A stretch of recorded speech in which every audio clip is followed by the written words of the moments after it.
Feminist यानी कि वो इंसान जो लड़का और लड़के के बीच में फर्क नहीं समझता है और उसके हिसाब से अगर सभी लड़के हिला सकते हैं तो सभी लड़कियां भी हिला सकती हैं। मैं जिम के डंबल की बात कर रहा हूँ, क्योंकि आजकल ट्रेंड में चल रहा है ना, लड़कों को अपनी मसल्स दिखाना और लड़कियों का अपनी।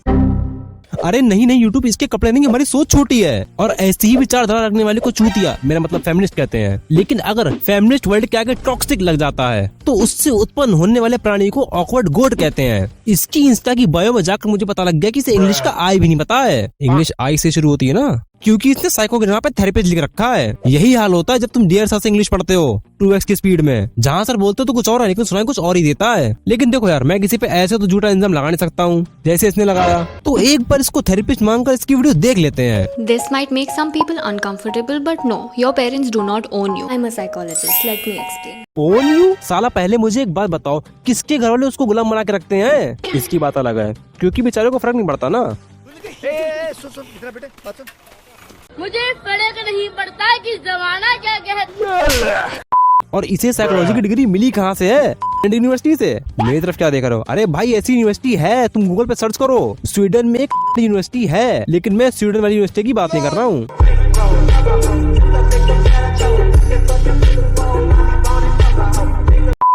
But I still think that who you marry should only be your decision, as long as you're an adult. इस एल जनरेशन से मैथमेटिक्स की स्पेलिंग पूछ लो, चूतिए 5 बार बताएंगे सोच के, वो भी अलग अलग। ये कैन डू जनरेशन है। और लड़की अपने आप को जरा दिमागदार ना समझे, क्योंकि लड़कों को स्पेलिंग नहीं पता है बस। साला तुम्हें तो ये तक नहीं पता होता कि प्यार किससे है। कभी बॉयफ्रेंड टॉक्सिक बन जाता है तो कभी बेस्ट फ्रेंड पे दिल आ जाता है, और जब तक खेल समझ में आता है तब तक कोई थर्ड पार्टी आ जाता है। और जब ऐसे लोग खुद डिसीजन लेते हैं ना, तब या तो लड़की अपनी जान से हाथ धो बैठती है, ये लड़का अपने हथियार से। हम ना जाने दाम, तू मेरा एक लेगा ले लेंगे खानदान। I don't think husband को अपनी मदर को प्रायोरिटाइज करना चाहिए, वाइफ को भी प्रायोरिटाइज नहीं करना चाहिए। There is no need to choose. There is no need to prioritize. बिल्कुल माँ को प्रायोरिटाइज करने की जरूरत है, क्योंकि आज की जनरेशन में लड़के को बुरा टाइम आते ही बीवी सबसे पहले डिवोर्स देती है। कोई बात नहीं, चल भाई इस बार दिल्ली के सामने बॉल लेदर की नहीं लोहे की लेके जाना, और ऐसी जगह मारना जहाँ पर बॉल के भी 3 टुकड़े हो जाएं।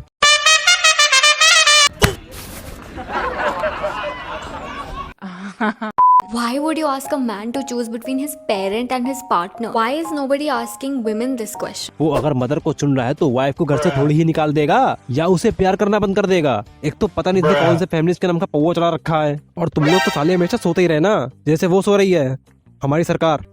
अभी रिसेंट में अतुल सर का दुखद किस्सा हमारे सबके सामने आया, जिसमें अतुल सर विक्टिम थे, और ये बात उन्होंने प्रूफ के साथ में साबित भी कर दी थी। लेकिन इसने उस केस में भी फेमिनिस्ट उछेड़ दिया। A lot of men want women to talk about the recent Atul Subhash case, not because they feel strongly about men's mental health or men's rights. Men's right मतलब हमारे भी अधिकार होते हैं क्या? मुझे तो लगता था कि मर्द सिर्फ एटीएम मशीन की तरह होता है, जिसमें सिर्फ पैसे निकालने का ऑप्शन होता है। हाँ भाई तेरी बात हो रही है। और मैन ही नहीं, सारी औरतें भी चाहती थी अतुल सर के बारे में बात तो उन्हें जस्टिस मिले, सिर्फ एक बकरी को छोड़ के। अरे बकरी से याद आया, जून में भी सिर्फ 5 महीने बाकी है ना, क्योंकि जून में तो बकरा ईद। अब जो मैंने बोला वो तो कुछ नहीं था, इसने तो अच्छे खासे क्रिएटरों को रेपिस्ट बोल दिया। Misogynistic potential rapist. और जब कोई यूट्यूबर इसके ऊपर ओपिनियन देता है तो ये बकरी सीधा कॉपीराइट स्ट्राइक मार देती है, जिसे यूट्यूब रिमूव कर देता है।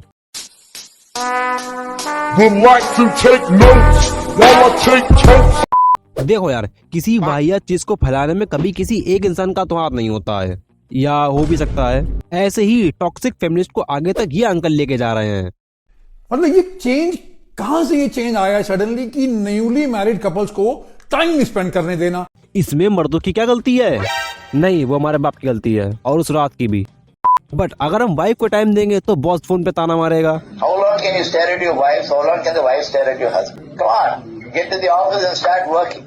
और जब पैसा कमाने के लिए 90 घंटे की मजदूरी करेंगे तो बीबी ताना मारेगी। और अंकल जी, तुमने अगर ऐसी हरकतें नहीं छोड़ी तो तुम भी अनिरुद्धाचार्य जी क्या मिलोगे, उनके सत्संग में नहीं, उनके आश्रम में। आज बताता हूँ ये कौन लड़के हैं जो एल्यूमिनी की बातें करते हैं, जिनके पास खुद 1 रुपया नहीं है। एक तो पता नहीं क्यों लोगों को इतनी गरीब आदमी से प्रॉब्लम होती है। ये गरीब की माँ की। लेकिन टॉपिक जो भी हो, हमेशा गरीब आदमी को यहाँ पे रगड़ दिया जाता है। गरीब आदमी प्रोवाइड नहीं करता, गरीब आदमी वाइफ को प्यार नहीं करता। और एलिमोनी तो लॉ है ना, ये तो गरीब और अमीर सबके लिए सेम होगा ना? नहीं, सबके लिए सेम नहीं होता। पहली बात तो जो कंफर्टेबल रिच आदमी अपनी वाइफ को तंग ही नहीं करते, उनके डिवोर्स भी नहीं होते, अपनी रिस्पेक्ट करते हैं अपनी बीवियों को और घर को संभाल के रखते हैं। हाँ अंकल सही कह रहे हो, सुपर रिच आदमी अपनी बीवी को कभी तंग नहीं करता। चलो कोई बात नहीं, लेकिन सुपर रिच आदमी अपनी बीवी को डाइवर्स तो नहीं देता। जो ये डिवोर्स कर रहे हैं ना, जो अपने घर को संभाल नहीं पा रहे हैं, ये वो आदमी हैं, ये वो लड़के हैं जिनको अपनी वाइफ बच्चों की रिस्पेक्ट तो करनी आती नहीं और कुछ है भी नहीं इनके पास। एल्यूमिनी में वाइफ क्या मांगेंगी इनसे।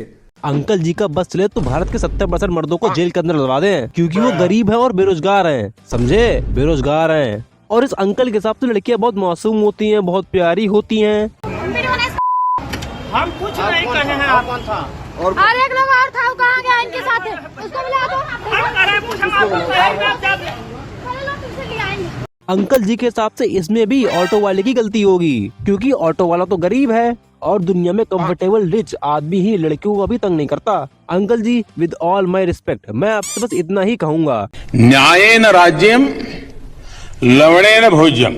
आजकल मैं क्या देख रहा हूँ, ये कुछ चेंज हुआ है सिस्टम कि भैया नई नई शादी करके बहू आई है, पेरेंट्स से टाइम स्पेंड करना है, मम्मी के साथ बैठना है, दादी के साथ भी बैठना है। अंकल जी ये चेंज कहीं से नहीं आ रहा है, तुम्हारी 70 साल की बॉडी को सर्विसिंग की जरूरत है। और अंकल जी मुझे गिनती का एक घर बता दो जहाँ पर पति अपनी वाइफ को छोड़कर मम्मी के साथ बैठता हो। ए एडिटर, ट्रिगर इंसान की फोटो हटा और इसकी पूरी फैमिली की फोटो लगा।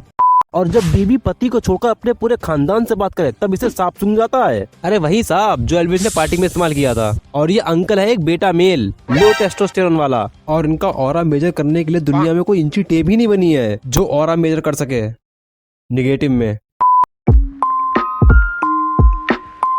आखिरी में तुमसे मेरा यही कहना है कि तुम इनकी वीडियोस को छोड़कर अपनी मेंटल हेल्थ पे ध्यान दे दो और किसी अच्छे थेरेपिस्ट के पास में जाओ, समझे, किसी अच्छे थेरेपिस्ट के पास। और मेरे सब्सक्राइबर्स, तुम्हारे दोस्त की शादी अगर तुम्हारी क्रश से हो रही हो तो काउंसलर इसे ही चुनना। Bye bye, tata, goodbye, गया।